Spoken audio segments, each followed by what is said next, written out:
வணக்கம் ஃப்ரெண்ட்ஸ், இந்த வீடியோவில் நம்முடைய ஆதார் கார்டில் வந்து பார்த்தீங்கன்னா அட்ரஸ் சேஞ்ச் ஆல்ரெடி பண்ணியிருப்போம்.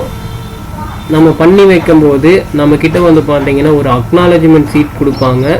அந்த அக்னாலஜ்மெண்ட் சீட்டில் வந்து பார்த்தீங்கன்னா எஸ்ஆர்என் நம்பர்னு ஒரு நம்பர் கொடுத்துருப்பாங்க. அந்த நம்பர் எதுக்காக அப்படின்னா, நம்முடைய ஆதார் கார்டில் நம்ம அட்ரஸ் சேஞ்சை பண்ணி முடித்ததுக்கப்புறமா இந்த எஸ்ஆர்என் நம்பரை வச்சு தான் நம்முடைய அட்ரஸ் சேஞ்ச் கரெக்ஷன் வந்து பார்த்தீங்கன்னா சக்ஸஸ் ஆகிடுச்சா, ரிஜெக்ட் ஆகிடுச்சா, அண்டர் ப்ராசஸிங்கில் இருக்குதா அப்படிங்கிறத தெரிஞ்சுக்க முடியும்.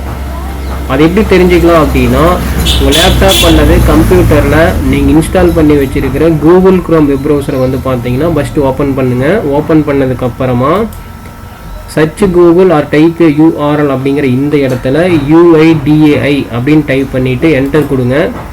என்டர் கொடுத்தீங்கன்னா உங்களுக்கு இந்த மாதிரி ஒரு விண்டோ ஓப்பன் ஆகும். இந்த விண்டோவில் UIDAI அப்படிங்கிற இந்த லிங்க் மேலே கிளிக் பண்ணுங்கள். கிளிக் பண்ணிங்கன்னா அடுத்தது உங்களுக்கு இந்த மாதிரி ஒரு விண்டோ ஓப்பன் ஆகும். இந்த விண்டோவில் நீங்கள் எந்த லாங்குவேஜை பயன்படுத்தி இந்த ஆதார் வெப்சைட்டுக்குள்ளே வர விரும்புகிறீங்கன்னு கேட்பாங்க. நீங்கள் எந்த லாங்குவேஜ் செலக்ட் பண்ணுறீங்களோ அந்த லாங்குவேஜில் தான் வந்து பார்த்தீங்கன்னா இந்த ஆதார் வெப்சைட் ஓப்பன் ஆகும். நான் உதாரணத்துக்கு இப்போ இங்கிலீஷ் செலக்ட் பண்ணுறேன். இப்போ வந்து பார்த்தீங்கன்னா ஆதார் வெப்சைட் எனக்கு இங்கிலீஷில் ஓப்பன் ஆகிடுச்சு. நீங்கள் தமிழ் செலக்ட் பண்ணிங்கன்னா தமிழில் ஓப்பன் ஆகிருக்கும். ஓகேங்களா? இப்போ என்ன பண்ணுறீங்கன்னா அடுத்ததாக மை ஆதார் அப்படிங்கிற இந்த இடத்துல உங்களுடைய மவுஸ் கர்சரை வைக்கும்போது உங்களுக்கு இந்த மாதிரி நிறைய டீட்டெயில்ஸ் வந்து பார்த்தீங்கன்னா டிஸ்பிளே ஆகும். இதில் நம்ம இப்போ என்ன பண்ண போகிறோம்னா, நம்முடைய அட்ரஸ் சேஞ்ச் கரெக்ஷன் பண்ண அந்த ஸ்டேட்டஸை வந்து தெரிஞ்சுக்க போகிறோம். அதனால் என்ன பண்ணுறீங்கன்னா, செக் ஆதார் அப்டேட் ஸ்டேட்டஸ் அப்படிங்கிற ஆப்ஷன் கொடுத்துருப்பாங்க. அந்த ஆப்ஷன் மேலே கிளிக் பண்ணுங்கள். கிளிக் பண்ணிங்கன்னா ஒரு 2 மினிட்ஸ்லேருந்து ஒரு 5 மினிட்ஸ் வரைக்கும் வந்து பார்த்தீங்கன்னா லோடிங் ஆகும். வெயிட் பண்ணுங்கள். அதுக்கப்புறம் இந்த மாதிரி ஒரு விண்டோ ஓப்பன் ஆகும். இந்த விண்டோவில் இப்போ நம்மக்கிட்ட எஸ்ஆர்என் நம்பர் வச்சா செக் பண்ண போகிறோம். அதனால் என்ன பண்ணுறேன்னா, நான் எஸ்ஆர்என் நம்பர் செலக்ட் பண்ணிக்கிறேன். செலக்ட் பண்ணிவிட்டு நம்முடைய எஸ்ஆர்என் நம்பர் இந்த இடத்துல டைப் பண்ண சொல்லுவாங்க. எஸ்ஆர்என் நம்பர் வந்து பார்த்தீங்கன்னா எஸ் அப்படிங்கிற எழுத்தில் தான் ஆரம்பிக்கும். அதுக்கப்புறம் ஒரு 13 டிஜிட் நம்பர் வந்து பார்த்தீங்கன்னா நம்ம கொடுக்குற மாதிரி இருக்கும். அதனுடைய சீட்டில் எஸ்ஆர்என் நம்பர் இருக்கும். அதை பார்த்து அப்படியே டைப் பண்ணுங்கள். நான் வந்து பார்த்தீங்கன்னா என்னுடைய எஸ்ஆர்என் நம்பரை டைப் பண்ணிகிட்ருக்கேன். டைப் பண்ணி முடித்ததுக்கப்புறமா கீழே கேப்சா கோட் கொடுத்துருப்பாங்க. அந்த கேப்சா கோடை என்டர் கேப்சா அப்படிங்கிற இந்த இடத்துல டைப் பண்ணிக்கங்க.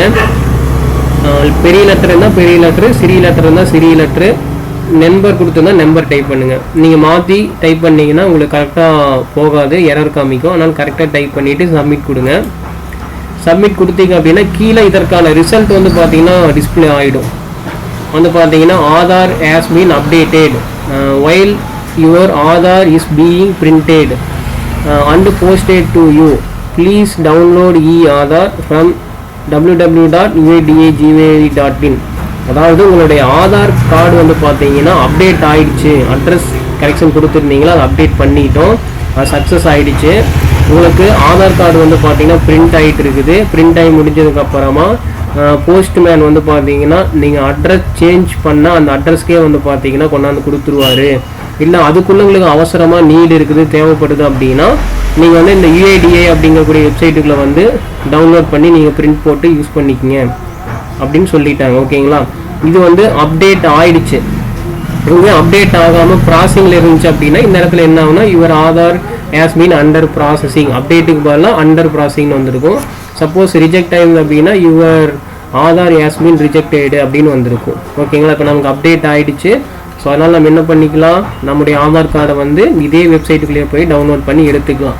நான் இன்னொரு வீடியோவில் எப்படி இந்த ஆதார் கார்டை டவுன்லோட் பண்ணுறது அப்படிங்கிறத சொல்லித்தரேன். அதுக்கப்புறம் வந்து பார்த்தீங்கன்னா அட்ரஸ் கரெக்ஷன் வந்து பார்த்தீங்கன்னா எப்படி ஆன்லைன் மூலமாக பண்ணுறது, அதற்கு என்னென்ன விஷயங்கள்லாம் தேவைப்படும் அப்படிங்கிறது இன்னொரு வீடியோவில் நான் உங்களுக்கு நிச்சயமாக சொல்லித்தரேன். Okay, thank you friends.